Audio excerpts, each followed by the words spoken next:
All right, welcome back to the IMNerd podcast, guys. I'm your host, Freyway. I'm here with my co-host, Kenny, and our special guest, longtime friend of the podcast, Anthony Simpson.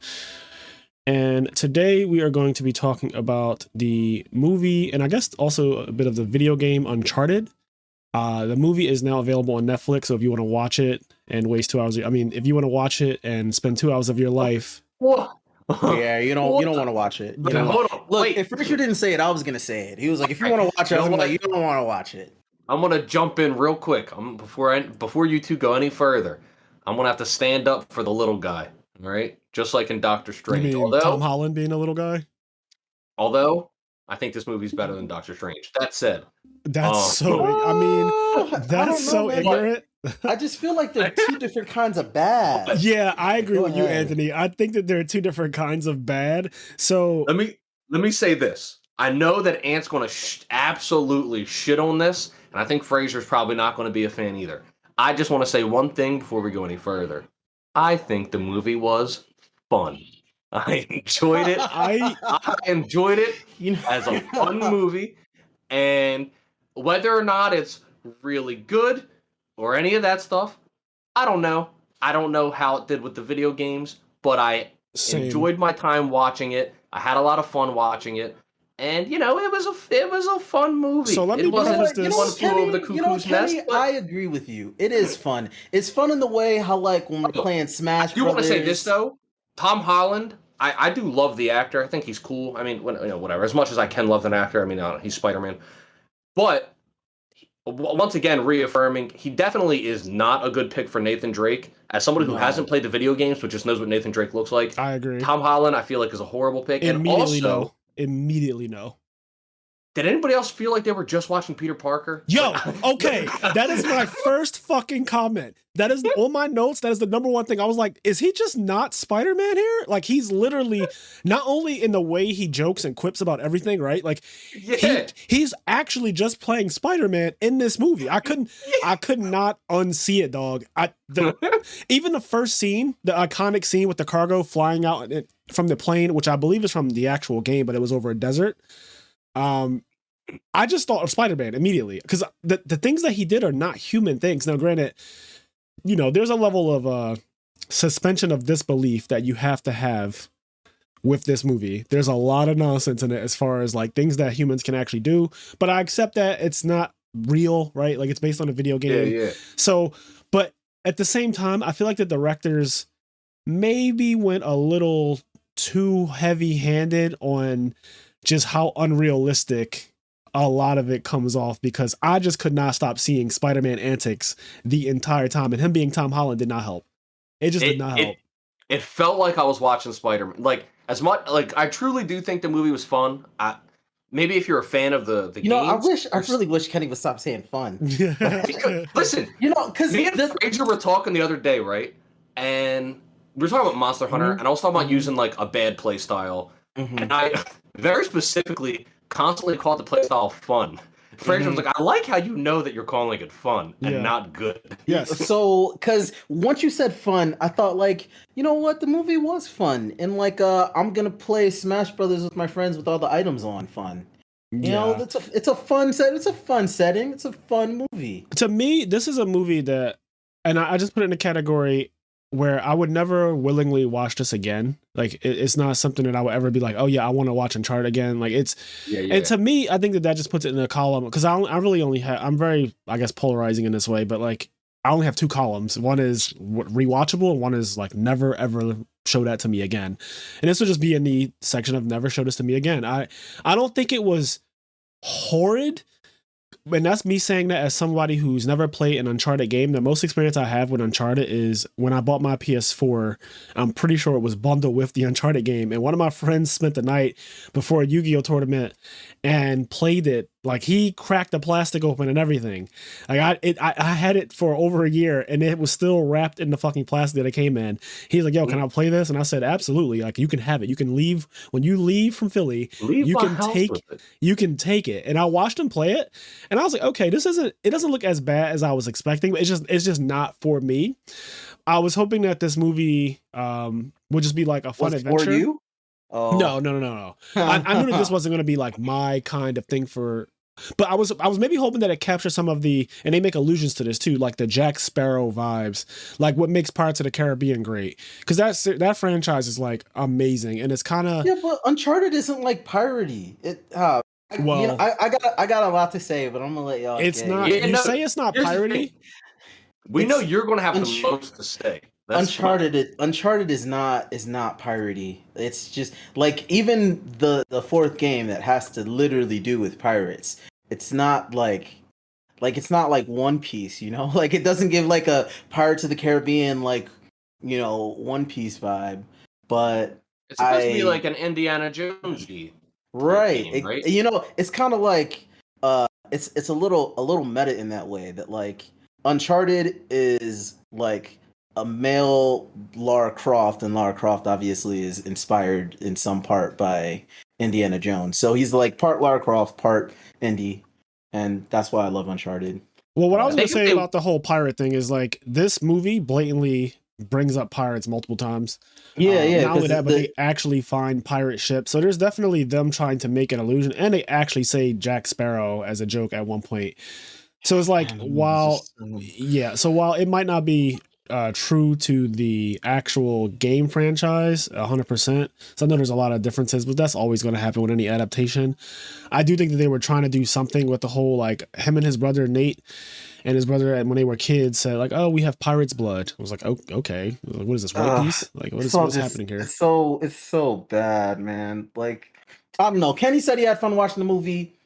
So I did not have fun watching the movie. As somebody who doesn't play the games, knows nothing about it, because that's the thing. Knowing something about a thing can make it, for example, even though this is a bad example, because Dragon Ball Evolution is just truly a bad movie on every level. Yes, it is. It's not. I don't even think it's a fun movie. It's just actually like poorly written. Yeah, everything. This movie's nowhere near that level. Okay, like nowhere near it. I'm a huge Uncharted fan, and this movie's worse than Evolution. No, I don't think it's worse than Evolution, but it's definitely just like not.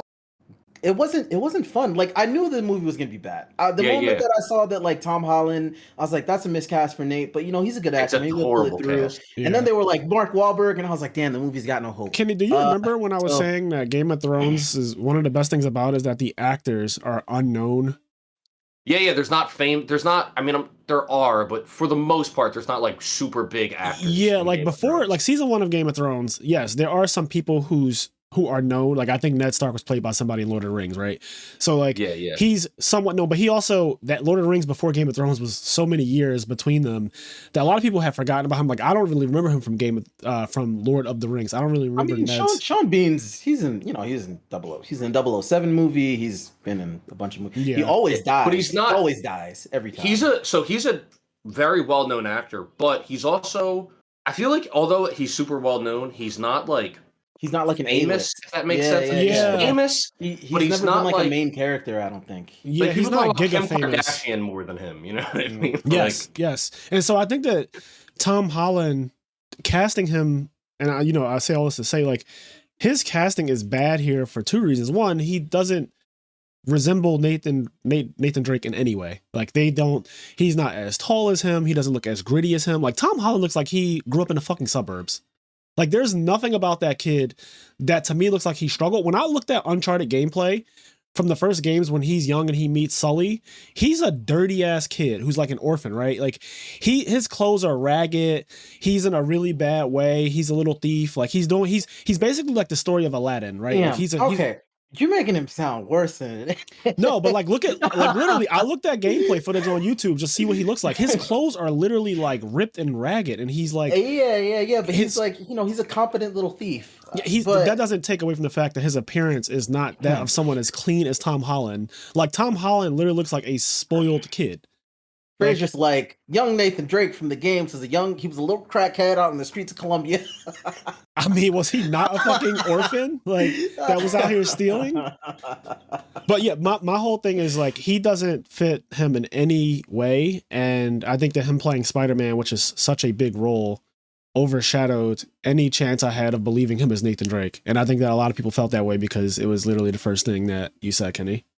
Yeah, it felt like he was acting like Peter Parker. Like the way he was quipping and acting. Okay, I think he can't help it either. I don't think he can help it. Here's the thing, right? Here's the thing. I think that Tom Holland probably has the chops to play like not a Spider-Man like character. Oh, he I think does. I think the problem is that Nathan Drake and Spider-Man are too close in personality for you to not see him as Interesting. Spider-Man. So Nathan Drake is like a quippy guy too. Yeah, Nathan Drake, he's full of So clips. He's nothing but So this was a clips. mistake. But So that's interesting because in one argument you could say that Tom Holland is a good cast because he played Spider-Man, right? Like I could see somebody saying like, "Oh, because he played Spider-Man and he's quippy, that's a good cast for that." But because he's so big, it's actually a bad cast because you see Spider-Man instead of Nathan Drake. Yeah. And like the other like if Tom Holland were 10 years older, maybe I'd see it. But you know, like Nate, even like young Nate, like from the first game, he's gruff. Gruff is the word that comes to mind. Like Nathan Drake has like a gruff to him, and Tom Holland does not. He's got like a boyish charm about him. So that's why he's a great Peter Parker. You know, because he is boyish. But like Nathan Drake isn't boyish. So you know, like Nathan Drake's got like 5 o'clock shadow and shit. What? I know you hate Mark Wahlberg, but Me too. do you think? Because I think Mark Wahlberg would have been a better cast for Nathan Drake than fucking Tom Holland. No, man. No, Nathan Drake's not from Mark's Nathan. Boston Nathan ass. Drake's not from. He's not from Boston. Nathan Drake's not from Boston, and that's all. Like that's all. It would, man. That sucks. I love Sully. Like in the games, I love him, and I also don't like Mark Wahlberg in pretty much anything that he's in. So like them being like he's in the movie. That movie's a classic. Anyway, continue. And them being like he's in the movie, I was like, ugh. And they were like, he's playing Sully, and I was like, why? They said that they said that this movie has been in production hell for so long that Mark Wahlberg aged out of the role. Wait, what does that mean? Apparently he was supposed to be Nathan Drake, and this movie took so fucking long to create that he aged out of being able to ever play Nathan Drake now. Oh, I was like, well, because Sully's old, so what? Yeah, like they wanted Mark Wahlberg was supposed to be Nathan. I prefer Tom Holland. Look at what's happening here. Look at what's happening. It's, you know, so okay, right? Because Kenny. Hold on. Give us the ring. Kenny said that he had fun watching this movie. I did. Right? I did. And I went to this movie knowing it was going to be bad. So I was like, let me just see if, like you said, if it's fun, right? Movie, I had no fun watching it. I had no fun. You know, actually, I watched it because. For those that don't know, I love watching good bad movies. A good bad movie, there's nothing like a good bad movie, right? Like Alien vs. Predator, prime example of a great bad movie. I can watch that movie over and over again. I like that movie. I recently watched a terrible movie called Piranhas 3D. That shit was fun. It was a terrible fucking movie, fun as fuck. It was like, it ended with like this giant piranha eating someone out of the boat. It was great. I was like, that movie is That's how fantastic. I feel about every Halloween movie. But this movie, no. This movie was a terrible time through and through. And I really tried to like put aside my bias being a huge Uncharted fan. Why don't we start talking about the actual movie then? All right. So clearly, all right. So we got our stances here. I will say this. So Kenny said fun. Anthony disdain. I am indifferent. Like I watched this movie completely indifferent. I didn't really I wouldn't say it was fun for me, but I also wouldn't say that like I thought it was god awful. I just found myself staring at the screen, and a lot of things that happened were very predictable to the point where it gave me like, okay, this is definitely a children's movie, and I wasn't really like I wasn't expecting much either though. That's the thing. I didn't go into it expecting some Oscar level movie. I was just hoping to God that it was entertaining enough for me to be like, okay, I could recommend this to people. But it whereas I would recommend the entire Pirates of the Caribbean franchise, I actually genuinely like all of them. I think Jack Sparrow is just one of the funniest like characters. Period.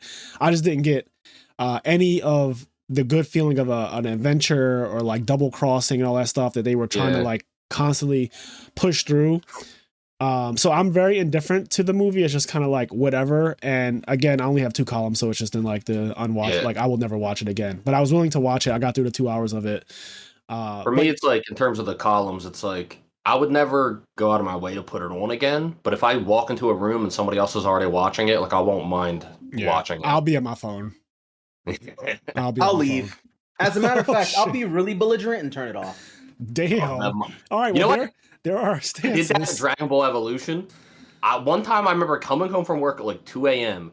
and I think Medina, Fraser, and Cairo were watching Dragon Ball Evolution in my basement, and I fucking turned it off. I was like, "You guys are not doing this." Why? But see, at least Dragon Ball Evolution is like so bad, like not in a fun way. It's just so right. It's so bad because I remember all right. So like me, Kenny, a bunch of our other friends, we went to go see it, and we were just laughing the entire time. Like Dragon Ball Evolution was like, anyway, another story for another time. Yeah. This movie. So they do like a 15-year time skip backward. So after, the movie starts off with him, which is clearly like an end of the movie scene, kind of where he's flying out the cargo thing, and that's when I was like, "Holy shit, is this kid superhuman?" I didn't know I never played Uncharted, so I was like, "Is part of him superhuman in some way? Like, did he take some serum or something where he can do shit like this?" Come to find out, he's human because they go 15 years in the past, and him and his brother are like at some orphanage, I guess, and they're little troublemakers, right? And some guy comes and like he's come to take the older brother away. What's his name? Sam, right? He's coming to take Sam away, and Sam escapes. He's like, "All right, I'm out," and he leaves Nathan behind. And he's like, "Yo, don't leave me." It's like, it's all sad and shit. But then it goes to the future where you see Tom Holland playing Nate, and he's working at a bar, and he lights some random girl's cigarette. And when he does that, he notices like she has this really nice diamond tennis bracelet on, and he takes it in a really cool way. Now, this is one of the things that when Kenny says like fun, I already understand exactly, because I know how Kenny is. I immediately, as I was watching this movie, I was like, I could totally see. I knew before coming into this podcast, I was like, Kenny definitely didn't hate this movie. Like, Nathan Drake and Kenny, I think would be boys. I'll just leave it there.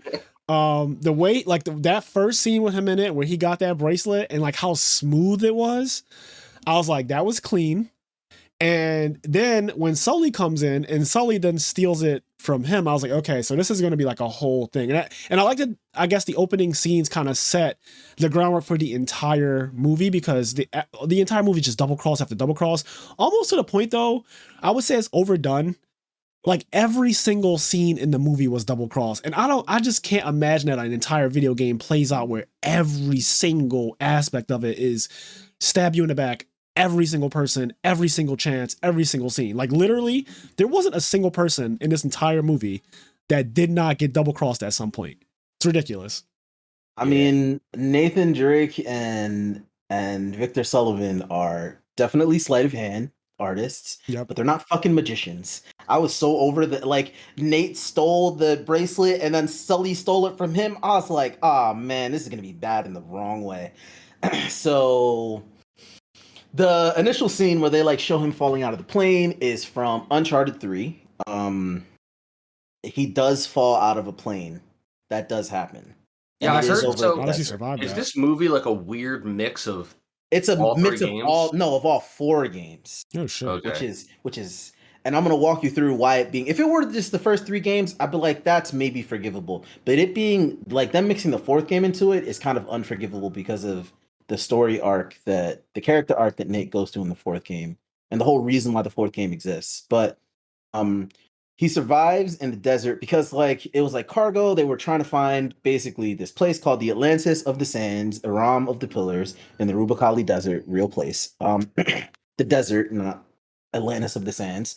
And as always in every Uncharted game, the villain that's also trying to find the treasure, Lost City or whatever, was like trying to beat Nathan Drake to it. So they had like, and they're usually super rich, so they had like a plane flying over the desert. And, they were supposed to drop the cargo off. But of course, Nathan Drake thwarts all their plans, fucks everything up. And then, all the cargo went flying out of the plane. So the cargo had a parachute on it. That's how he survived. So it's pretty much like how it happens in the movie a bit. Like it had a parachute on it and then it lands in the water and they're stranded for a bit. Right. But did they have a cool Spider-Man fight scene while dangling on the cargo? I think that you do fight some guys while you're you're doing some platforming like midair, which is like wild. Uncharted levels ridiculous, but it's a fun game. So but what I didn't appreciate about them doing that scene is that like what they were trying to, so they took a scene from Uncharted 3, but they were trying to give you like the shock value that you get at the beginning of Uncharted 2. So Uncharted 2 is the first Uncharted game that I played because it got Game of the Year. A friend was like, "You should play it." I played it. I was like, "This is great, fantastic game." I played it like all in one sitting. That's how good the games are. So the beginning of Uncharted 2 in the Himalayan mountains, you wake up on a train, basically, right? And you're like Nate's like, what? He's like, oh, that's my blood. Like, it's like, okay. And then something comes flying past him, like down the train aisle, and then you realize the train's not sitting upright, it's dangling off the side of a cliff. And so like you have to climb out of it, and then like it's about to fall, and that's like the whole shock value. That's like, oh, how did he get here? Yeah. And he, like, so they tried to do that with the scene from 3 and it didn't work, and I was just Yeah. like, So that's they like weird. they fucking fused a lot of the scenes together.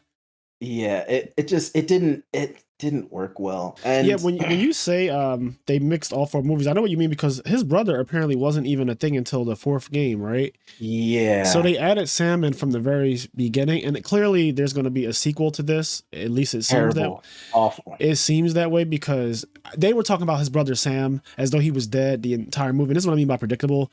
I think everyone watching this with a brain knew that there's no fucking way his brother's actually dead, right? Like his brother's for sure alive. I thought the part that I predicted wrong was I thought his brother would show up at the end of the movie as like some kind of weird villain. And I was like, I am going to be so annoyed if that happens. Luckily, that didn't happen, but his brother is alive. And then there's like post-credit scenes all about the brother.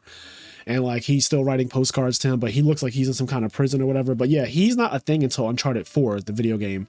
And Yeah. they just literally Frankensteined all 4 games into this movie. And I guess they're just going to try to make their own script out of it by doing that, which I don't really like. I don't think I'll be watching any more of these movies. I think this is a one and done for me. I'm not, because like one thing about me, like when a series starts getting really bad, I just can't bring myself, like The Handmaid's Tale, for example. That shit, like season 1, amazing. Season 2, what is happening? Season 3, I refuse. Like I get off. Like after you give me like too much bad shit and I'm not pot committed yet, I'm good. Like I can let it go. So but yeah, Victor. Well, oh, go ahead. All right. So to give those listening that may not know about Uncharted, some Uncharted history, right? Uncharted 1, you find El Dorado. Uncharted 1 is about finding El Dorado, but the twist is like it's kind of like a contextual mistranslation. El Dorado is not the city of gold, it is the golden statue. All right. So it's about finding the golden statue. At the end, you end up finding out that someone placed some kind of biochemical curse on it, and anyone who opens the golden statue basically becomes like this living nightmare zombie. Oh, okay. shit. So they sink it in the bottom of the sea. That's how Uncharted 1 ends. That is when Nate meets his, unbeknownst to him, eventually wife, Elena Fisher. All right. Then Uncharted 2 is about finding Shambhala, Shangri-La in the Himalayan mountains. And that game is great through and through. That's when they introduced Chloe, who's in this movie, who I'll talk about later. Yeah. Which one was Chloe again? She's the one that double crosses him multiple times. She's the one that's just bitchy for no reason. The girl that was like on their team but not on their team? Yes. Yeah. Okay. I realized that I didn't really describe anything by saying the girl that double crossed him multiple times, because every single girl in the movie double crosses him. So does every single guy. Joe, the black girl, who's like, she double crosses him. She double crosses the Magellan family or whatever the fuck they are, or like the men, whatever those people are called. She double crosses them. It's just a lot of double crossing. But yeah, she's the girl that like he left fake coordinates to, which I thought was actually really clever. Yeah. So Uncharted 2 happens. Elena's in that. Chloe's in that. Like Sully's in all the games. But like the whole cast is there. Great game, fantastic. At the end, they end up finding out that like the Chintamani stone that's supposed to be like the treasure that they're after in Shangri-La is actually just like the resin from the tree. It's the tree of life, and that actually the resin like has some kind of chemical makeup that makes you fucking go insane. So, but it's also highly flammable. Some fucked shit. It's every game. It's always some fuck shit. So, but it's highly flammable. So Nate sets it on fire, and the bad guy who's like this Russian warlord, like he's like god tier because he like drank the resin. But Nate sets him on fire, and they pretty much blow up Shambhala, and they all leave. And that game is when Nate and Elena get a little closer. Okay, this is all important because The third one is about finding the Atlantis of the Sands, but it's not actually about finding the Atlantis of the Sands. At the beginning of Uncharted 1, Nate, well, I think it was Nate hired Elena or Elena hired Nate to find uh what's his name? Sir Francis Drake, the adventurer, the actual person. Sir Francis Drake's like hidden coffin at sea, right? So Nate knows where to find it for whatever reason. And he finds it, and when they open it, it's empty. The reason why he knows where to find it, and he claims he knows where to find it, is because he claims that he's like an heir of Sir Francis Drake, who officially had no heirs in real life. So the third game is actually about like the tension between Nate and this British woman who basically is like the descendant of the Secret Service of England, and they want to find like apparently Sir Francis Drake was sent by the Queen way back when on like the fucking 13th century or whatever to go and find the Atlantis of the Sands. And Nate like wants to get there first because he's like, that's my heir, but she's like, you're not actually his heir, you're just some, like Fraser was calling him, some filthy cast off crackhead, blah blah blah blah. Jesus. So that whole game is about Nate kind of like everyone in Nate's life is kind of like, hey man, like this isn't worth it. You just kind of got to let this one go. And he's like, I can't let her win. And like they've had this tension for like 20 years. And like that flashback when Nate was like a little kid in Colombia is when he met Sully, because Sully was originally working for the English lady, and like all that happened. So how old is Nate? He's like 30 something. Okay, you said 20 like years. early I'm like, 30s. God damn. Yeah. Yeah, because he was like a teen, Yeah. like a young teen when he met Sully. All right. That makes sense. So that's what the third game is about. At the end of it, like, he thought that Sully died because like the Atlantis of the Sands, the reason why it fell, like, to ruin is because apparently like the water source in the city was corrupted with some kind of, again, chemical like agent, and this English bitch was after it because she basically wanted to use it to control the world. So they blow up the city again. That's just like it's par for the course of Uncharted. This sounds so repetitive. Like no. Honestly, it's the same game 3 times. Yeah, I was trying my hardest not to say it, but I was like, I mean, granted, I say that all the time. And granted, it's still apparently it's good though, regardless. But yeah, like, the storyline despite it being the same game 3 times, all 3 games are great. It doesn't feel like it when you're playing it. Yeah. So I could get that, because people try to say that about One Piece sometimes. They're like, every arc is the same. Yeah, it's always the same. But like really, it's the same in a different way. Yeah, like Dressrosa and Arabasta have a lot of similarities, but when you actually digest them, like they feel really different. And the journey as you go through it, just you get different feelings as you experience it. Yeah. So there was a big gap between Uncharted 3 and Uncharted 4. And at the end of Uncharted 3, Nate and Elena essentially like solidify their relationship, and they're like, we're gonna be together. Blah, she dies. She does not die. Okay, well, that would have been great. Uncharted 4 starts, and you find out that they're actually married, and Nate is living a more or less normal married life with his wife, whom he loves a lot. And the whole thing with that game and why it was so great, because I didn't know what to expect. I was like, how are they gonna is this gonna be the same game but a 4th time? But what I really loved about Uncharted 4 is that it took everything from the previous 3 Uncharted games. It took like Nate's like journey, his character arc, him like obsessing over the next treasure, and it kind of brought it full circle because Nate was done with that. He's like been out of it for like, I don't know, like close to 10 years, and he's been living a pretty steady, normal married life. And then out of nowhere comes his brother, whom he thought was dead, and he pretty much coaxes him into going after this last treasure, which was like the Lost Pirate Cove or something. Henry Avery is the pirate that like founded it or whatever. But it's something that they like said they were going to go after since they were kids. And throughout the course of the game, like you realize that Nate kind of has to come to a decision where he is either going to let go of like his old self and like like live his happy life that he's been living, Right. or he's gonna continue obsessing and Breaking Bad. like pretty much ruin all the relationships in his life. And his brother acts as like the foil to what Nate is, because like his brother is who Nate was through the first 3 games. Mm-hmm. Yeah, Like it's obsessing actually over it to the point that like they almost died.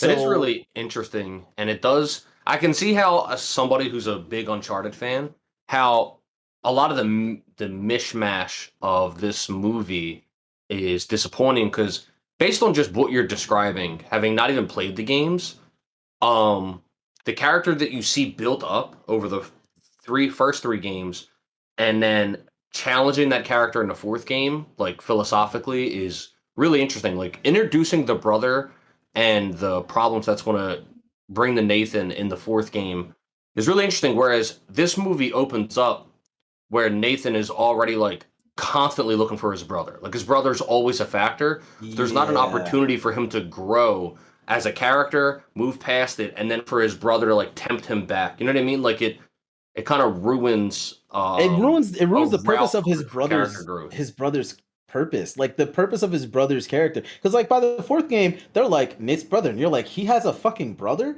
Yeah. And then like when they show the flashback, you realize he never talks about his brother because he thought he lost him in a terrible way when they were trying to escape this prison in Peru or something like that, because they were looking for a clue to like the lost pirate cove, and like shit went sideways, and they were like in the midst of escaping, and like his brother got shot and he like fell into a ditch, and they were like, he was like, fuck, like he's gone, and he had to leave, and they just assumed that his brother was dead, rightfully so. And so like when you see the flashback, you're like, okay, you understand why he thinks his brother's dead and why he can't go back for his body, because it's in a prison in South America that he can never get back to. Yeah. Right? So like them in this movie being like, oh, here's his brother. I'm like, well, that already like ruins that. And yeah, there's no redemption arc for Nathan Drake as far as him trying to live a normal life. That conflict of like your brother represents your past, and then Elena, his wife, represents his present and his future. And it's like, what do you choose? Right, because in the fourth game, it all kind of comes to this point where he's been lying to his wife the entire time. Meanwhile, like she knows who he is, and she's been lying that he didn't have a brother. No, he was lying and like telling her where he was going and what he was doing. Because like he went out on an adventure. And like Sully kept saying, he's like, don't lie to her. He's like, don't lie to her. Like she's been like good to you always. Don't lie to her. And Nate was like, she just wouldn't understand. Blah, blah, blah. And you kind of see that like Nate's like struggling with like living this normal life and wanting to be like the adventurer that he always was. And it comes to a point where eventually she shows up to like their hotel room after they escape some nonsense, and she's not even like mad at him. She's just disappointed. It's like super emotional, and you're like, and he's like, fuck, I like lied to the person that loves me for who I actually am. And that's when he starts like reflecting throughout the rest of the game. All right, let me interject here. So first thing I want to say, Anthony, I am very happy that you're on this episode because the expertise in Uncharted is amazing. Like Kenny and I had none of this. Like we don't know any of this. So not only that, but I'm genuinely impressed by the storyline of Uncharted now. As you were telling it, like to me, that sounds like something that I would watch and like the entire the entire story arc, the character development, and everything that's happening. This sounds like a good show to me. It sounds like something that I personally like, that kind of conflict of, a person trying to better themselves than, always being faced with their past and having to choose, like, what do they really want in life? That is amazing. And again, neither one of us have really played Uncharted games. So this podcast episode would have essentially just been us talking about the movie and only the movie, having nothing to compare it to. But I really appreciate that. So that was one. Kenny, did you want to say something about that? No. I was just muting my mic because the dog's barking. Okay. And then the second thing I wanted to say was I don't know. I feel like they definitely didn't do a good job with the movie as far as making an adaptation. Now that I know all of this contextual background about the video games, almost at a point where like, this isn't even Uncharted. They just threw that name on a movie and took a bunch of things from like the Uncharted series. But in reality, it is not it doesn't have the essence of anything you just said. Like all And the stuff you said, it really just doesn't have that sucks. essence at all. Like I didn't get any, like Nathan Drake when you see him as Tom Holland, like the time skip or whatever. I just don't feel any of that character in him. I don't know. It just is not the same No, person. it's none of it's there. And like as ridiculous as Uncharted is, like him falling out of a fucking plane midair with no parachute essentially, and like clinging to cargo and surviving. Yeah. Like as ridiculous as that is, it's all kind of like I don't want to say like an allegory, but for lack of a better word, it's all kind of an allegory that like each game gets more ridiculous because like it kind of shows how deep Nate is willing to go each time. Yeah. Because the first game's not as ridiculous. It's ridiculous, but it's not as ridiculous. The second game, it just gets more and more Fast ridiculous. And the Furious, where they're in space at one point. It's like, how did it get here? Did they actually go to space? I don't know. I'm just saying like that. That's where it's gonna go though. Like they've done everything they could do on Earth. Eventually, they're just going to be racing cars on the moon. Like that's what's going to happen. But yes, I get what you mean. It progressively gets more and more absurd. The other thing I did want to say one more thing. It just came back to me when you were saying about having to hide it from his wife. It reminded me of Mission Impossible, which is a franchise that I love a lot. I like Tom Cruise in that. It's my favorite Tom Cruise series. Mission Impossible, he's always hiding his true identity as like this top secret CIA agent and stuff from his wife. And the way he does it, it really hurts him every time he has to like lie to her and go out to these telephone booths and have these secret calls and stuff. And if she finds out, it like jeopardizes her. I mean, they kind of allude to that he would have to kill her, but just the whole secretive lifestyle, how it tears him apart. I totally get that. And how also Mission Impossible, every movie gets more and more ridiculous. Like that's kind of the point of it too, is that every mission that Tom Cruise goes on gets more impossible. They're getting more impossible. And so you say like Nathan Drake, like the first one is more grounded, and then the second one and the third one, they keep getting more like about a third one, he's hanging out of a fucking, or whatever game it was, where like he's hanging literally out of a ship, like an airship, and it's dropping cargo out. And so Elena's not even in this movie, which like, I guess my biggest issue is that like they squandered all of like the big moments that Uncharted has for no reason, because they could have just like picked a game or picked two games, like the first and the second one. Yeah. Don't really see how it would have been possible, but they could have like picked an adventure, even made a whole new different adventure. They're going after actual Atlantis, not Atlantis of the Sands. And like let's say, like they're going after the Holy Grail or something like that. Something that doesn't happen in the Uncharted games, but uses like the same format, same characters, whatever. That would have been, even if it weren't good, even if they didn't do all the like character stuff.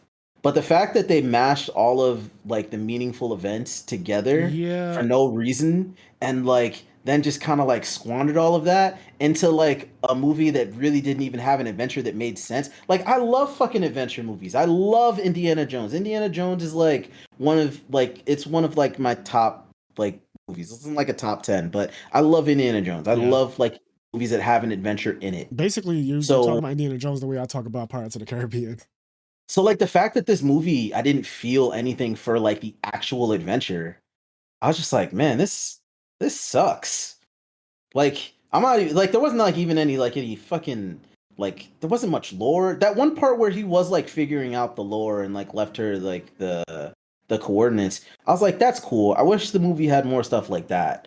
But yeah, so there are some scenes in the movie that I genuinely was like, okay, I like this. Like I think that to me, that one stuck out so much because I was just kind of tired of all the double crossing. I'm sorry, I keep on harping on this, but it was it was ridiculous. It was bad. It's so much of the movie.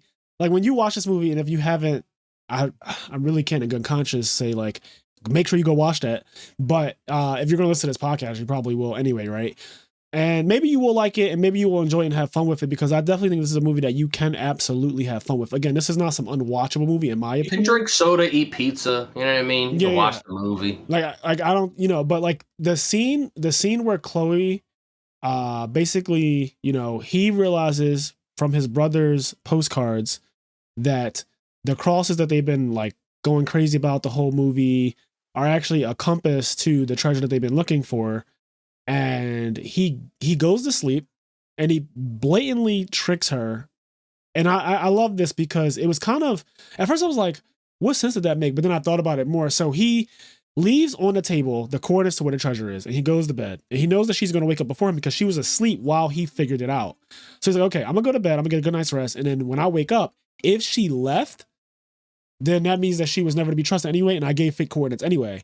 So what he does is he wakes up. She's like, she left a note to him saying, I learned in this game, you know, if you don't put yourself first, like you'll always get double crossed or whatever. So I'm screwing you over and I'm sorry. I really did like you, but you're good. You're too good. And then he's like, damn, he walks over to a bottle of alcohol because he loves alcohol. And he like pops it open, pulls out the real coordinates. He's like, that's fine though. Too bad you're going to the wrong spot. And then like the scene just like switches instantly to him traveling. Yeah, that was definitely a cool moment. I just liked everything about that scene, the transition, because I thought that she got him. Even though I was like, it's so dumb that he would leave the coordinates out in the open like that. Like to me, the good thing is the scene happened so quick that you don't get too much time to think about it. It's like, why the fuck would he leave it out anyway? But then immediately after that, he's like, well, too bad you got the wrong ones. And then it just like transitions. It's really, really well. That scene is well done. So as cool as that scene is, because I also like I said, I enjoyed that scene. I enjoyed like what happened in that scene. I was like, oh, the quadruple, the pentuple cross, whatever, however many crosses. Like Sully congratulations. He's like, you're learning, kid. Like, as cool as it was, it's not something that Nate would do. And it's not to say that Nate's not smart. Nate is really intelligent. He's one of like, whenever it's like the gang and they're on like an adventure, Nate is the one that's got all of the lore. He's got all of the knowledge. He knows how to put all the pieces together. But Nate has tunnel vision. And because he has tunnel vision, he would never be crafty enough to set up a trap like that. But, you know, that's me being picky. Like, I don't think that Nate would, because he would be so, like, all consumed by, like, what he's trying to do, that he wouldn't think, like, oh, so she's trying to double-cross me, so I gotta double-cross her first. Like, interesting. Now, there are other, I think that's something that Sully would do. Sully would 100% do that if he had, like, you know, the knowledge to do it, because Sully is, you know, Sully is both backhanded but also like the homiest of homies that you'll ever have, right? Is he really as selfish? No, I hated what they did with these characters in this movie. Dude, Sully's not selfish. Chloe's actually a fun person. Believe in the movie, because I know I've heard you and other people say they really like Sully before. And, like, he really, like, once again, I had fun watching it, and I enjoyed what I saw, but at the same time, I was like, he's not likable. He's like, not he's a real not likable. Either. Yeah. He's like a caricature of a person. Like, no human being is like that. He started fucking packing gold while they were about to die. Like, it was just, like, such an extreme case of... Okay, but Sully would do that. Okay, all right. But like they were like it's like someone said, oh, Victor Sullivan is greedy, and then someone mistranslated that to selfish. Like, Sully is 100% transparent. I am in this for the money. He's like, he knows some stuff about the stuff that he's hunting, but he doesn't really care. He's like, what's the payout? Like, what's the number? Yeah, I like that. Right? And he knows that's how the to difference between assemble the team to get that shit done. And that's the difference between him and Nate. Like, he's like Nate's like, I know the treasure, and I'm gonna go after Nate's the treasure for the glory. And Sully's the producer. And Sully's like, look, man, we'll go after it if it's worth something. Yeah. He's like, but is it worth it? So like him being greedy is great, but like him being selfish, like there have been multiple times at like the end of an adventure, Sully won't be happy about it, but he'll ditch the gold to save Nate. Yeah. Because that's his friend. Well, he did. You know, he sees him like a son. For that, right? Like, right. I was like, oh, at least he had like that kind of redemption. But you know, like I will say the dialogue in this movie was very cringe to me because so when you're doing an adaptation, I think it's best to try not to make video games that become movies sound like video game scripts. And what I mean by that is certain lines are just things that real people don't say. When he first meets Joe at a bar, right? She walks up on him, beautiful black girl, right? And she's like this assassin, cool chick. She's on the same type time as Sully, but she's like still mad about what happened to Barcelona. And it's really just like no one actually speaks like that, but that's like such a video game conversation that you have. And he's like, "Oh, I see you're still, you're still upset about what happened back there. I'm a new man now though, baby." Like it's such a like no one fucking talks like that. Like no one. So it's just really hard for me as I'm watching. I was like, this is blatantly just like them taking too much of a video game conversation and trying to make humans say it in real life, and it doesn't work. Like you needed to actually adapt the conversations. That shit sounds like it's in a video. It sounds like NPCs talking. It's like, what are you doing? So that whole character in general, I had like mixed feelings about. I think she Joe? is probably I think she's one of the better characters in the movie. She's kind of very obviously based off of a character in the fourth game whose name is Nadine. She's black. She's got crazy hand-to-hand combat skills. She kicks Nate's ass in like a library. So yeah, like also they just changed the name kind of and is this version of the character like an original character? Like yeah. It's like an original character. It's like if they made Nadine like Foxy, which I'm fine with that. Yeah. Like that's fine. But like the whole thing with her and Antonio Banderas, and then like that really flat double cross where like they were like Antonio Banderas is the villain, and then like she shoots him and he's not anymore, and I was like, that was weak. I was like, I don't know what that was, but it was weak. Let's go back a little bit. So there was a Antonio Banderas. I don't know what his character's name is. I honestly, it doesn't matter. I don't. Yeah, it doesn't matter. But I'm just gonna call him the villain. So he's set up as the villain the entire movie for the most part, and then he gets into a conversation with his dad, and his father is like, "Hey, I'm going to give all of our fortune away." Now, this is some of the most unrealistic shit. Again, he's like, "I'm going to give all of our fortune away and stop all of our excavations and all of our searches for this gold. It's over. It's done. I'm throwing in a towel." And so the villain is like, "Don't do that. What the fuck? Like, we can still find it. I still have hope." Meanwhile, they're the closest they've ever been. So it's really strange that at this very moment, the dad is trying to stop it. But anyway, the dad's like, "Yeah, I'm gonna throw away all of our fortune and money right now, and there's nothing you can do about it." So as soon as he said that, I was like, "Oh God, this is gonna be one of those fucking terrible situations where he's gonna kill his dad." And what does he do in like the next scene? Him and his dad have a conversation again. He's like, "Hey dad, are you really going to give away all of our money?" And dad's like, "Yes, I am." And he walks away, gets in his car, and then Joe's in the car and she kills the dad. The next scene after that is the villain, Antonio Banderas, on a flight, and he's like toasting to his success and all that.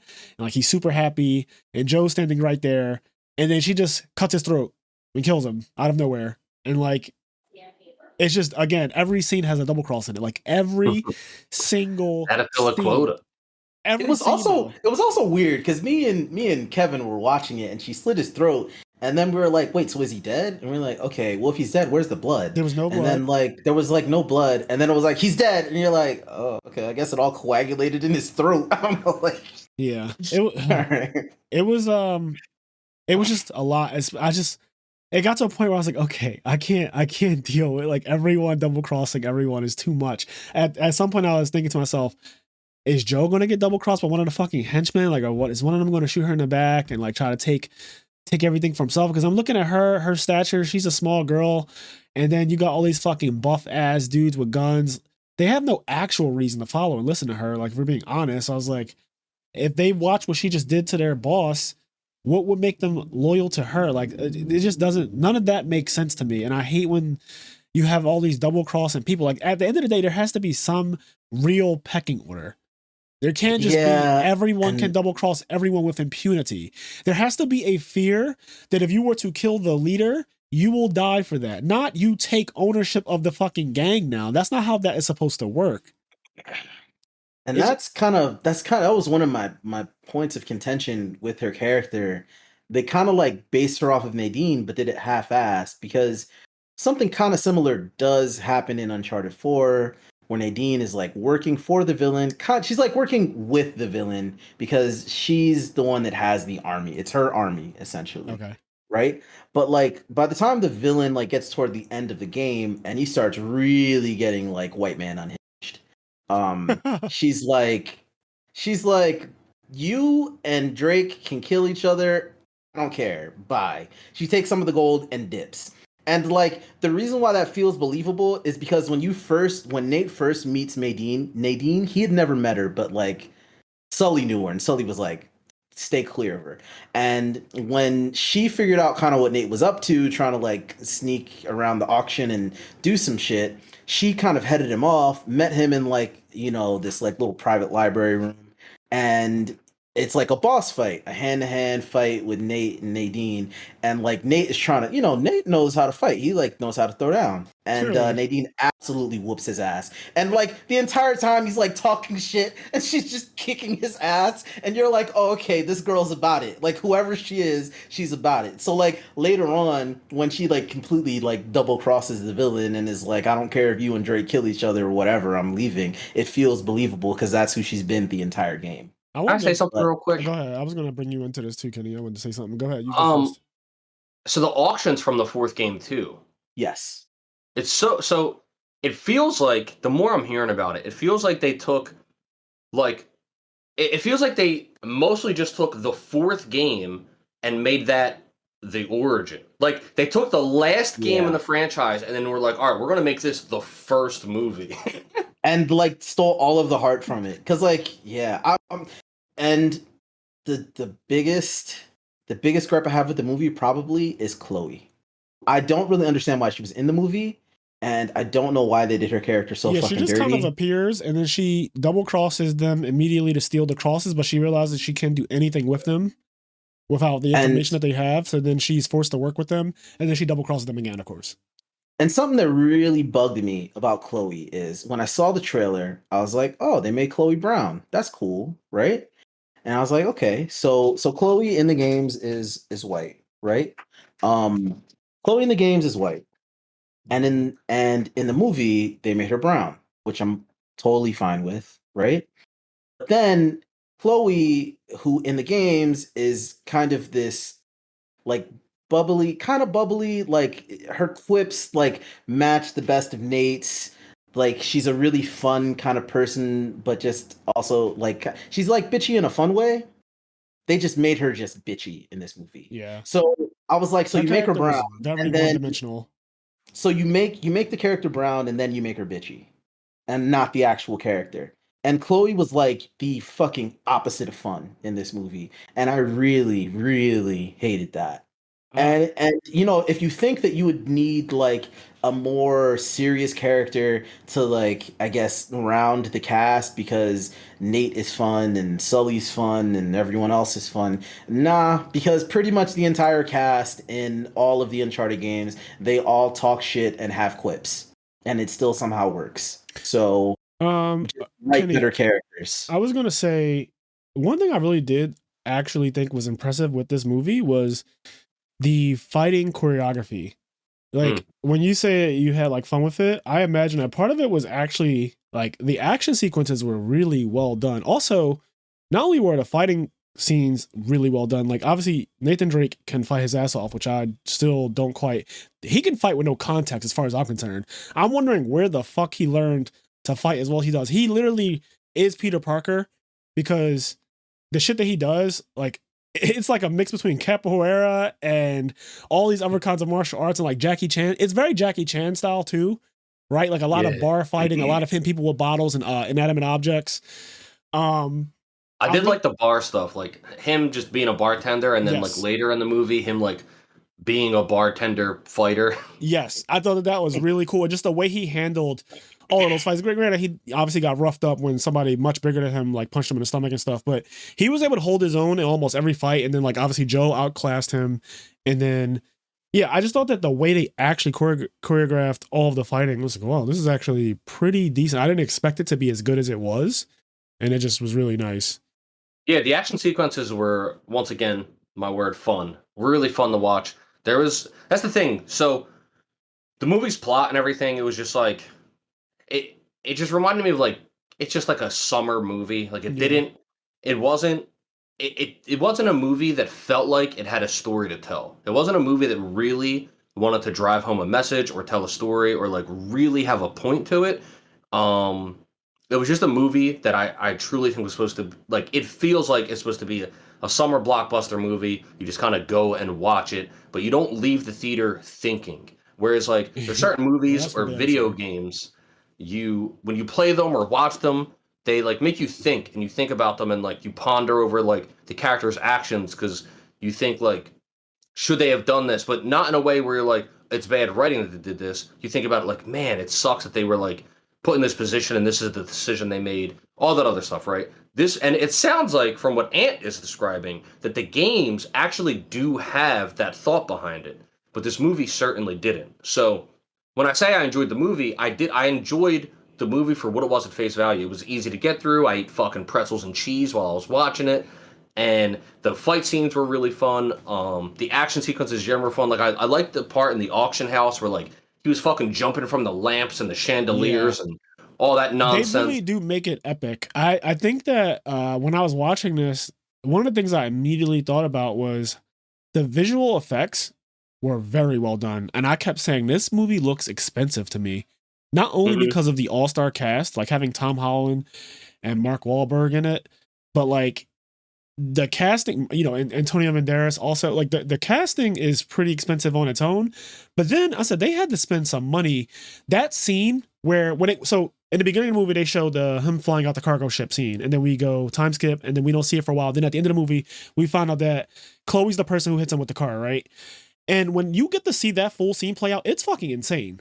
Like Yeah. that scene where he's free falling and then like he lands on her car and then she opens the door and they start having a conversation while the car is falling. Yeah. Like obviously suspension of disbelief, that is not even remotely how physics work, but I really could not help myself but to stare in awe at just how nice that entire sequencing looked. Like from the car falling from the sky, all the cargo falling, the people getting hit by the cargo and falling out, the parachutes, and then like when Chloe jumped out and just skydived and said follow me, and he looked around and was like, what the fuck? Like we're Yeah. literally falling on top of a car.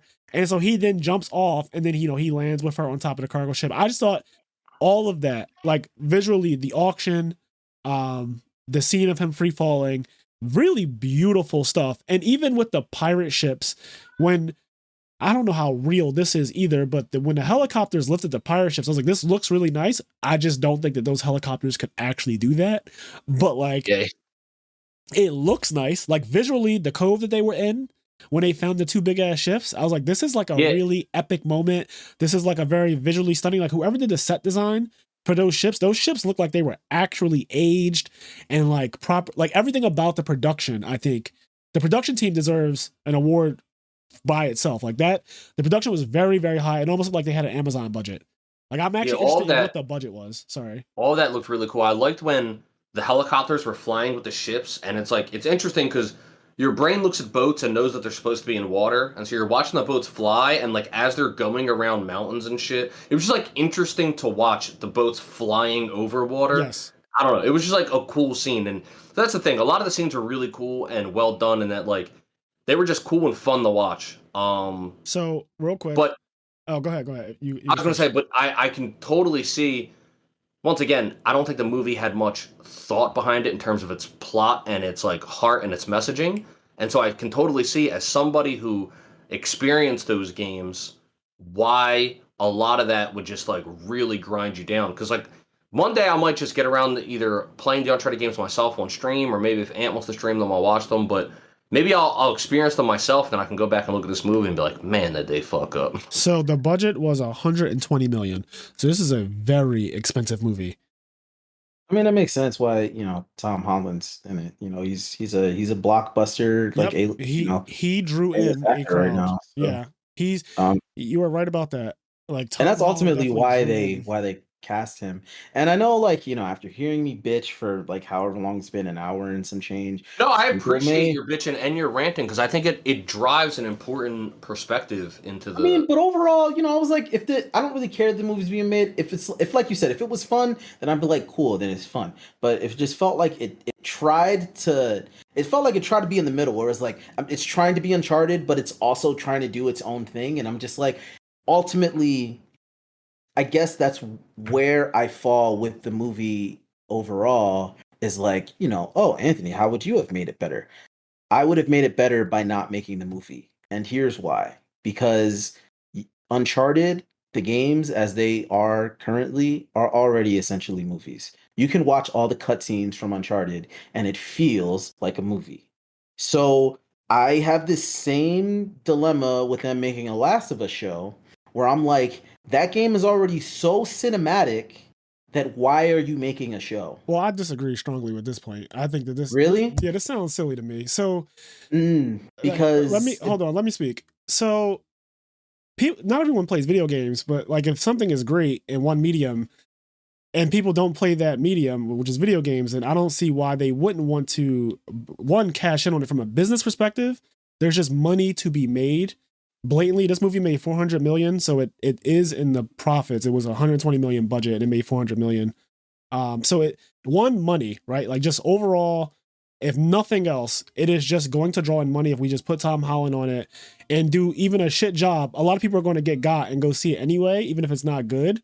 But also, I think that it's unfair to isolate people who do not play video games from something great.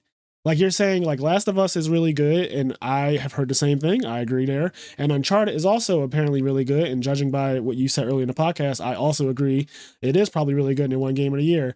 But like I have never played those games, and a lot of people don't game at all. But I don't think that they should not be able to experience it because they don't game. Like I don't think that's like a reason to exclude them. I agree with you in a vacuum, but in reality, we live in a society where We live in a society. Yeah, I was thinking the same thing. we live in a society where they don't get it right. So yes, like you are right about that. I agree with you there. They don't get it like right. One of two things is gonna happen. Either they're going to make a mashup Frankenstein terrible amalgamation of a movie like Uncharted was, or they'll do shot for shot and make it exactly like the video game, and it'll be like the same adaptation and end up being similar to like the live action version of The Lion King. Because like when I watched the live action version of Lion King, I was like, I'm just watching the same movie over again. Why did they make this? And inversely, if they had done that with Uncharted, I would have felt the same way. And it would have been like, okay, well, I guess this is better than what they ultimately made. Yeah. But I want to say this though, Anthony, real quick. Let me just say one last thing. Yeah, go ahead. So I guess my thing was, you said if you were given the opportunity, like you wouldn't have made it at all. But I think that you with $120 million budget could have made a better movie than this based on absolutely. So my point is that I don't think you should sell yourself short. If you had $120 million budget and they made you an executive producer, I don't think we would have got this movie. I think you would have known not to have some of the pitfalls that this movie had as far as trying to be an adaptation. This failed as an adaptation if we're being blunt about it. Like it did not capture the essence of Uncharted in any kind of way. And so like it just used the characters' names and had like epic scenes in it. But other than that, it didn't capture the essence of what makes Uncharted a great game of the year level game. And it is sad because like you said, we live in a society where adaptations fucking suck for the most part. Like 9 times out of 10 adaptations are really, really bad. There's about to be a One Piece one on Netflix. It's going to be god awful. I'm saying it now. It's going to be terrible. The Death Note one was fucking terrible. Death Note one was. So like I completely understand like why you feel that way. I guess I'm being optimistic here and saying like I want us to keep trying. Like it's kind of like the optimism in me. Like I don't want us to just accept like they always fuck it up. Therefore, don't even try. It would be nice. I mean, there's a few times that like the adaptation honestly is better than the thing it comes from. Like I think like some of the adaptation changes or some of the adaptions that like Peter Jackson made for Lord of the Rings were great. He got rid of the fight for the Shire that happens at the end of Return of the King because it was anticlimactic.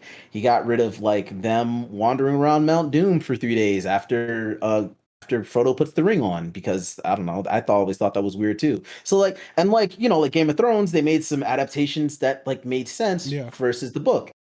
I think though that because this is, I guess, such a And I guess this is where I stand with like super cinematic video games. Is like because they're so cinematic, people like kind of glom onto like those performances, and it's really difficult to match, if not one up, those performances in like a movie, because like the performances in these video games are like great, you know, like when you're watching like when Elena, Nate's wife, catches pretty much like knows what Nate is up to and catches him in that like catches him in the hotel, like she's waiting for them in the hotel room after she's found out what him and his brother are doing. That scene is like emotional. It felt like I was watching a movie already. So like when I hear that they're making an Uncharted game, as great as it is, like the idea that, you know, that other people get to witness it, I'm just kind of like I don't know. It just kind of feels like it's like shitting on what was already like the great work that was already done. What game did Elena come in? She's been in all of them. Oh, so she's in the first one. Yeah. I wonder why they didn't decide to include any love interest for him whatsoever in this movie, because now that you say that he has like this love interest that's been around since the beginning, I'm like, well, that just wasn't a thing in this. Well, it's also interesting because in the games, him and Chloe also fuck. Okay. So that's like it's like they introduce Elena, but like she's not introduced as like his love interest. They like kind of flirt a bit, but it's not like, oh, that's who he's gonna end up with. It's not until like the end of the second one that you're like, oh, they got like a thing. Yeah. I mean, they had a little thing where Chloe technically they slept together, and I'm using the air quotes here because they slept in the same bed together, but there was no sex or anything like that in this movie. There was no like, oh, I hardcore want to be with you. I mean, clearly there's some weirdness where Chloe, I feel like, definitely is attracted to him. I mean, she kept saying how good he was and too good and all this other stuff, but at the same time, she's way more focused on getting ahead in life than she is on like any guy, right? Like she's not slowing down for Nathan Drake anytime soon, no matter how cute she thinks he is. Yeah. What else is there to say about this? I mean, well, I mean, Kenny, how do you feel about like the point of like adapting like like super cinematic video games? Well, it's tough. I mean, I think interesting. I mean, based on what I heard both of you say, I think the two of you just simply agree, and I think I just agree with both of you. Because at the end of the day, the point is, I would love to see really well-made movies or TV series of these games or whatever. Yeah. The problem is that there's no evidence that they've ever been done that well. Like, there's, to my knowledge, not really any evidence of any video game that has been adapted into a movie and done well. Which really sucks. And same goes for like anime. Like I think, and I've said this since I was in high school, I think Cowboy Bebop is probably the easiest fucking anime ever to make a good movie out of or a good TV show out of. Yeah. And like they still fucked that up. So in terms of Uncharted, mind you, this is coming from the opinion of somebody who hasn't played it, but even it being as cinematic as it is, I think of course you can make a great Uncharted movie. And it being cinematic might even make that easier, but you have to really commit to making an Uncharted movie and commit to like capturing the essence of that. And honestly, I think the smartest thing to do with most video game adaptations and things like that, anime adaptations, is not try to match the source material one for one, because you'll never really be able to do it one for one. And obviously, that's what they did here, but they kind of did this thing where they're like, we're going to take all the source material from all the games and just mash them together and, you know, do whatever. But yeah, imagine if like episode 2 of Game of Thrones season 1 was like, you're a Targaryen, John, and just like dragons flying around, burning down cities. Yeah, what the fuck is this show? Like, what is happening? Yeah, what's a Targaryen? They didn't really, you know, commit to the spirit of it, and I think it's very possible, but I think unfortunately, like, at the end of the day, the problem is the people that are making these movies, they get hired. Like we were saying earlier, Tom Holland got hired for a purpose. That was to draw in viewers. Everybody gets hired for a certain purpose. And so a lot of times they hire directors for whatever that purpose may be. The problem is you have to hire, like, not even just fans, but people that love it. Like you have to hire people that truly want to make this movie. You can't find somebody and say, "Hey, I'm going to hire this guy to make an Uncharted movie." You have to find the guy that already wants to make an Uncharted movie. You know what I mean? Like you can't just hire this guy that makes movies and be like, "Hey, have you ever played Uncharted?" No. Yeah, Okay, here's the script. Make this game. Make this movie. You got to find the guy that like fucking loves Uncharted and is also an experienced film director and have him make the movie. I agree with that 100%. I think that this is one of the issues, and I'm glad you said this, because even though I know this in my head as well, it wasn't in the forefront of my mind to say it like that. But that is an issue that I have in general with the way Hollywood does things. They keep getting people who are just big time names on board of these massive projects, and these people don't actually care about what they are adapting or making. For example, when we first heard about the live action One Piece, the actor who's playing Luffy said he never read One Piece. What the fuck? That's wild. What the fuck, Anthony? Like, what the actual fuck? Yeah. Listen, Luffy, as like simple as he is in quotes, as simple as he is in the way he acts, he is actually a fairly complex character, I think, in spirit. And so to really capture the essence of Luffy, you have to like really like One Piece and really kind of absorb who Luffy is. Yeah, because he is more complex spiritually than he is the way he acts, and there's more to him than just like him being goofy and silly. The director's just gonna be like, yeah, just act like a goofy gumball, man. Like that's the character. And he's gonna be like, and the actor, you know, like nothing against them, but that's what they're gonna do. They're gonna do what the director told them to do. And I remember there was a quote from an interview with the actor who's playing Luffy, and he was like, I haven't read One Piece, but I've been doing my research and I hope to do a good job in this role. And I was like, see, that's promising. You've been doing your research. It's not promising. I'll tell you why. Wait, why? The actors said the same thing. Okay. The main two actors in a show on Showtime called Shameless, they are the main actors in Dragon Ball Evolution. Goku in Dragon Ball Evolution is played by the guy that plays Jimmy/Steve in Shameless, and Fiona from Shameless is Bulma, okay? Now, before this movie came out, during press, they said the same thing. Oh, and they like, we're reading Dragon Ball, and they talked about how they're doing their research and how they're going through Dragon Ball, and they're reading it, and they tried to, you know, marketing talk about how interesting Goku is and stuff like that, and it's like so obviously just Hollywood marketing shameless nonsense. And then like the movie's done, the movie was terrible. Years later, somebody like in an interview asked them about the movie, and they just like laughed at it. And anyway, they went on to be co-stars in Shameless. And my point is, them saying they're doing research means nothing to me. I mean, honestly, with something like One Piece, I'm just like, why? Like, don't do it, because unless One Piece has the same cultural relevance in like America that it does in like Japan, or like let's say the same cultural relevance as something like Game of Thrones had in America, it's not going to get enough funding to actually be as good as what you're adapting it from. Not only that, I do think this is one of those things where it's like it can end up being a blemish, because I think, although I think One Piece is probably one of the hardest things to adapt, I think with infinite budget, you could make an awesome One Piece live action TV show. With infinite budget. They're not going to do that, and instead it's going to be a blemish. And so people who've never seen One Piece but only heard about it, they'll watch this Netflix show and they're like, this shit is trash. Why do people like this? And that's how I feel about this fucking Uncharted movie. Is like people are gonna look at this and they're gonna be like, oh, that movie was terrible. Oh well, it's an adaptation from a silly video game anyway. You know?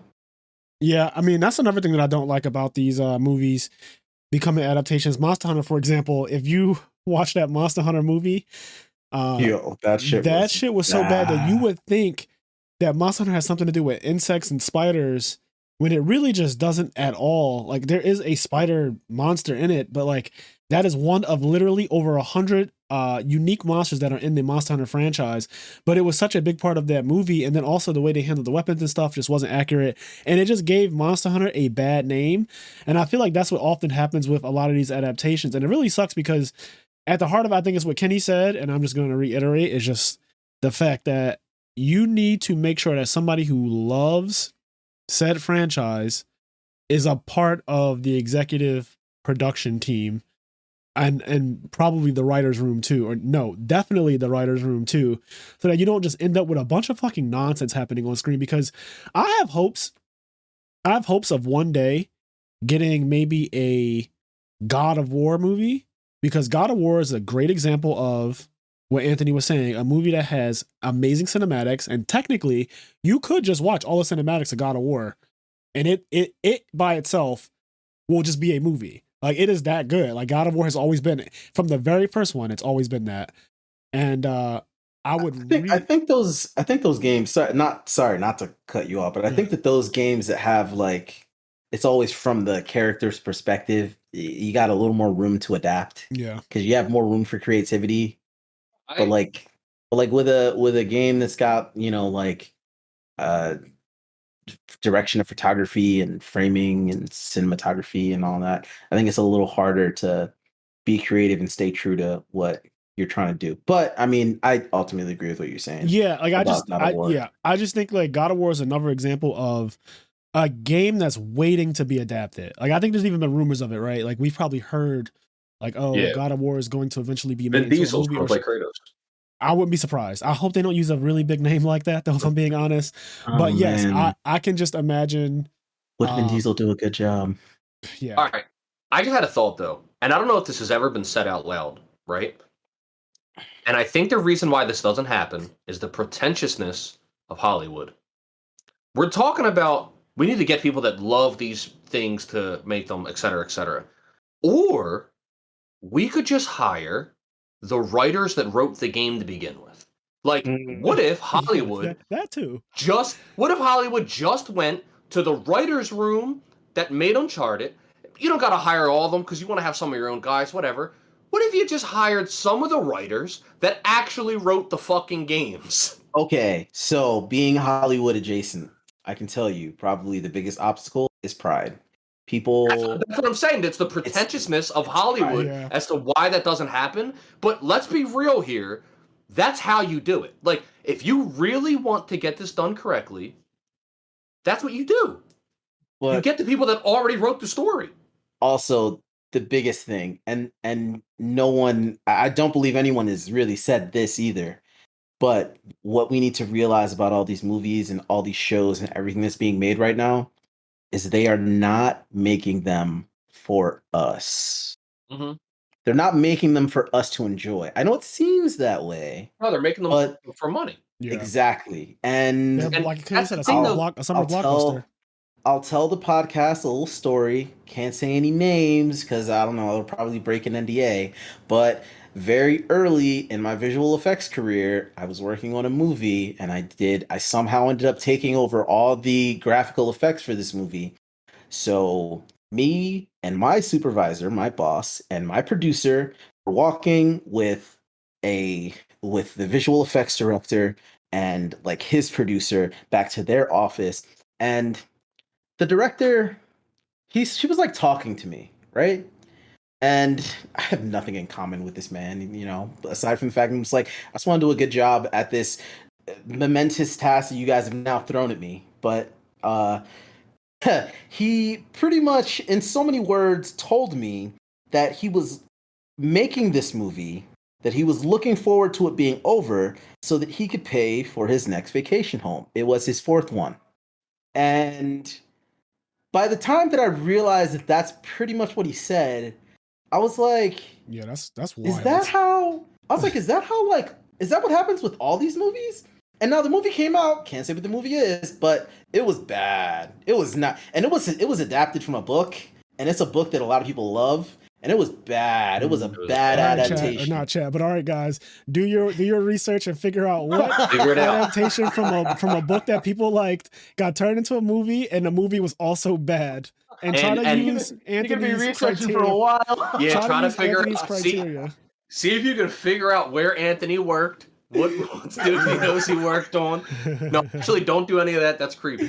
But the internet, we had a really big following. You know that people would be on that shit, and they might even figure it out. Yeah, they probably they would be like, here's the Venn diagram of possibilities. Yes, yes, there would at least be a Venn diagram by the end of the day. Like at the very least, we get a diagram, and it would be like, yeah, this is like where it's going.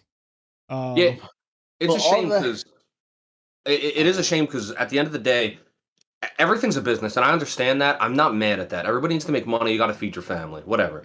But I do wish buy your fourth vacation home. But I do just want. I just would like an ideal world for you to make your money while also keeping the passion. Maybe make $1 million less, but make it good. You know what I mean? Like make $1 million less. You crazy? Like. Just make $1 million less. Like you're already making 50 million. Just make a $1 less million, but the movie's actually good. That'd be cool. Because like, here's the thing. From what I've gathered, right, and it's for movies like this, and there's a lot of movies like this where the movie ends up being made. And for example, I found the movie fun. I was able to enjoy watching it, and I had a lot of fun watching it. I watched it with my brother. It was a good time.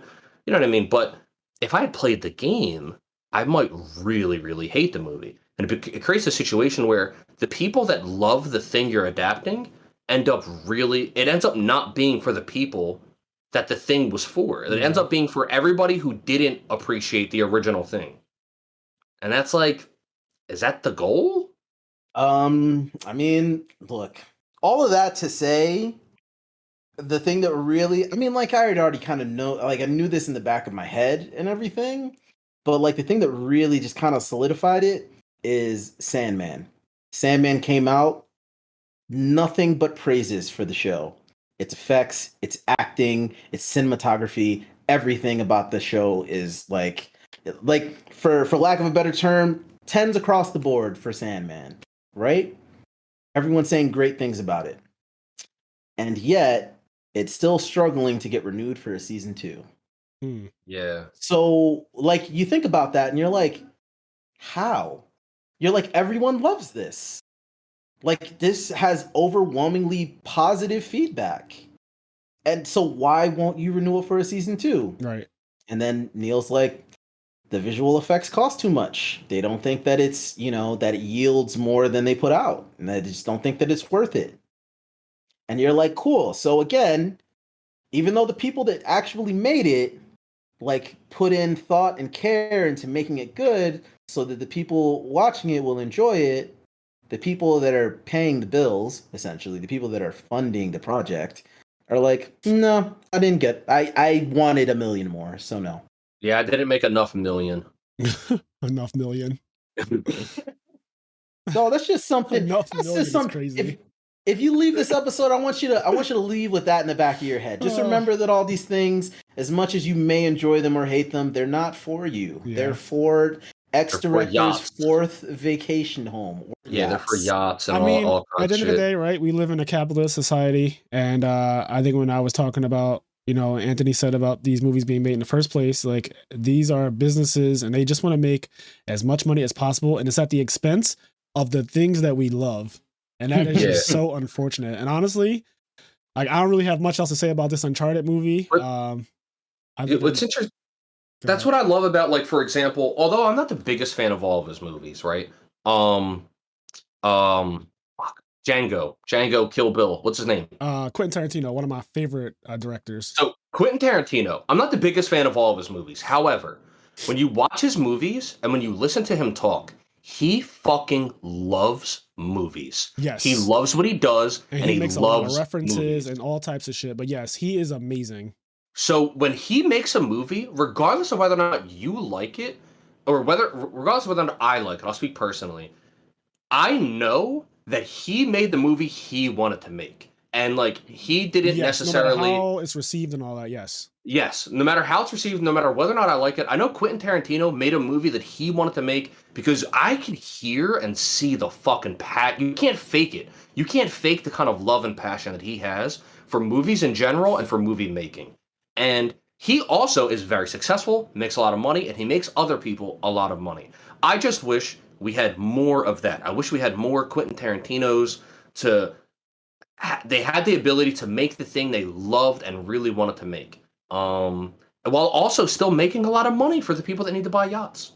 Yeah. Well, those days of I'm like at some point Hollywood was like that, but then like the visual effects industry, people realized that they can make a lot of money through it, so it just got terrible.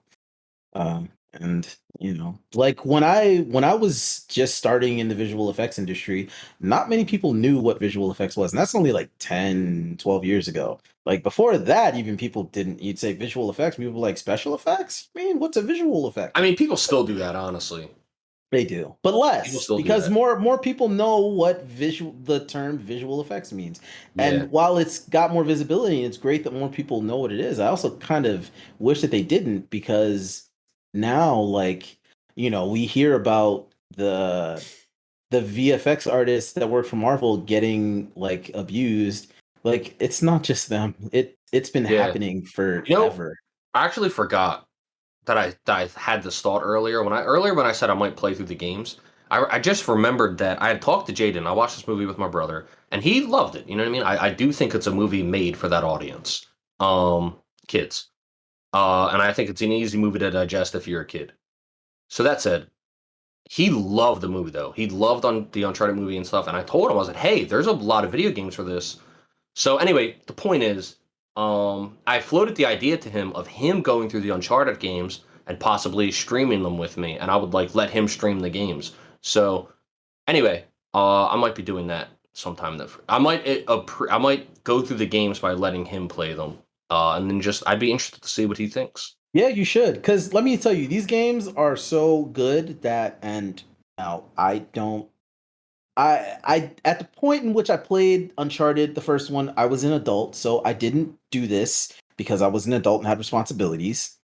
But I did used to do this when I was a kid. So I was very surprised when I sat down to play Uncharted 2 and I beat the entire game in one sitting. Granted, the game's not especially long, it's like a 12 or 14-hour game, but I sat there for the entire 14 hours because I couldn't stop playing it. That's how like compelling the games are. And so that happened with the first one, and I was like, okay. And then I was like, I'm gonna go play the first one. Or that happened with the second one, so then I was like, I'm gonna go play the first one now. I played the first one. I was like, same thing's not gonna happen. Same fucking thing happened. And then the third one came out, same thing happened. Now, the fourth one came out, and I had to take breaks because I had to go to work. But if I didn't have to go to work, the same thing would have happened. Awesome. So it's Right, my glowing recommendation for the Uncharted series, not including this movie. are we ready to wrap up? I think so. I mean, I think we got. Is there any final thoughts anybody has, or I mean, I think we kind of. I mean, I think I said mostly everything I needed to say. Yeah, I said everything I wanted to say. I am good. We're also at an hour and a half anyway, so it's a pretty decent time. Yeah, here's hoping that the Uncharted film does not have a sequel. Is there anything else you really want to get? Because you're the main one here. Ant. Is there anything else you really want to say? I mean, Uncharted is great. It's by the same development, the game development that makes Last of Us. So, like Oh Naughty wow! Dog and Crash Bandicoot. So, So that like, studio is just fucking insane then. yeah. Yeah, I mean, actually Naughty Dog. there's a really cute moment in Uncharted 4 where like you're living Nate's day-to-day life and he has the chance to like play Crash Bandicoot Yeah. in the game. That's awesome. Let me ask this. Just this is kind of one of the last things I want to ask. We already know that you said you would not make this movie, but if you had to, off the top of your head, who do you think would be a good cast for Nathan Drake? Off the top of my head, there was like a fan video that someone made, like a fan project with this guy who's an actual actor. He was pretty good. I forgot what his name is, but I guess he's too old now. Off the top Hmm. of my head, man, I'd have to research Yeah, because I'm bad with names. I But don't know. I not mean, Tom Holland. I mean, based on next to nothing, if he could just not have the Boston accent, I think Mark Wahlberg is a better Nathan. He just has to not say "ka." His accent is so fucking heavy. I can't deal with him at all. Like the whole movie, I was like, oh my God, Mark fucking Wahlberg. Marky Mark. I don't and the know Funky what Bunch. it is about him that rubs me the wrong way, but I'm just like, I don't know, man.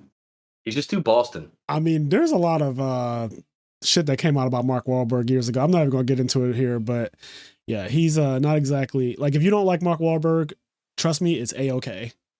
I'll just leave it at that. You being a black male, it's okay if you don't like Mark Wahlberg. Oh no, I was gonna make a joke about that. Well, guess what? Oh, Mark no, Wahlberg has that's some real? choice. He has some choice words for you. You know what I was gonna say, Mark? I don't know what it is rubs me wrong about him, but he just seems like the kind of guy that'd say the N-word. But I guess. Oh, hey. well, funny you should mention it. Anyways, I'm gonna give a shout out to our patrons over at Patreon. Thank you guys so much for listening to the podcast. By the way, we really appreciate it. Thank you guys for supporting us. Check out would our have been Patreon. a really good transition if you said, "All right, anyway, I'm gonna give a shout out to my," and then you said, that would have been such a good transition. I'm gonna give a shout out to my, and then anyway, Listen, yeah, I just want to, as always, I love the people on our Patreon. You guys support us financially, which is amazing. And we've had a lot of patrons since we first started, and it's been growing. We have our Discord server. We have podcast suggestions. We have episodes that drop only on Patreon, and we'll be recording one next week for the month of September. But I don't know. Go ahead, Kenny. What were you gonna say? I have a small, not an announcement, but for now I'll call it announcement because I can't think of a better word. It's not exciting though. I have an anti-announcement after Fraser says thank you to everybody. Oh, okay. Yeah, give me 1 second. Oh, but yeah, also we're releasing clips on our YouTube as well. So those are basically taken from the video versions of our podcast that you can find on our Patreon. So if you're interested in that, check that out as well. IMNerd podcast on youtube.com. Yeah, and so I am always interested to hear how you guys listen to the podcast, whether that be Apple Podcasts, Spotify, Google Podcasts, Amazon, whatever it may be.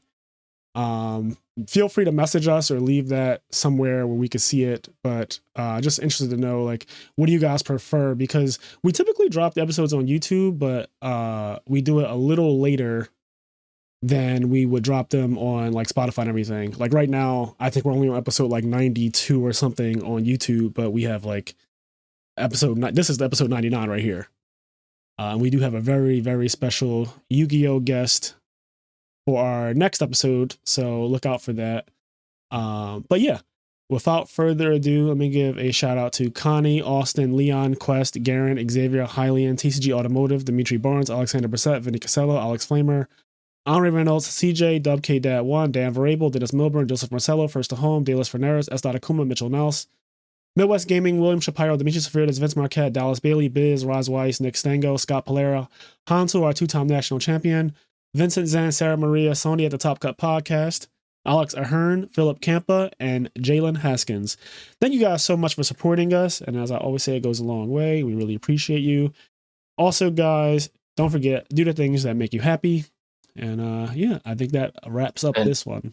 The only thing I want to say before we go out is anybody that's listening to this and you end up going to watch this on Patreon, in the middle of this recording, something went wrong with my OBS, and so the first half of this recording got corrupted, and I don't know why, but it doesn't work. So, all right. Well, this video, the first half is going to be just audio. Just do stills. I'll do stills. Yeah, you could do a still of this, and then it'll transition into this part. Are you actually going to splice it together like that? No, I mean, I'll just have a picture and have the audio on it. I'll just get the audio from the Spotify. It's just I don't know if my co-host here could tell, Fraser and Ant.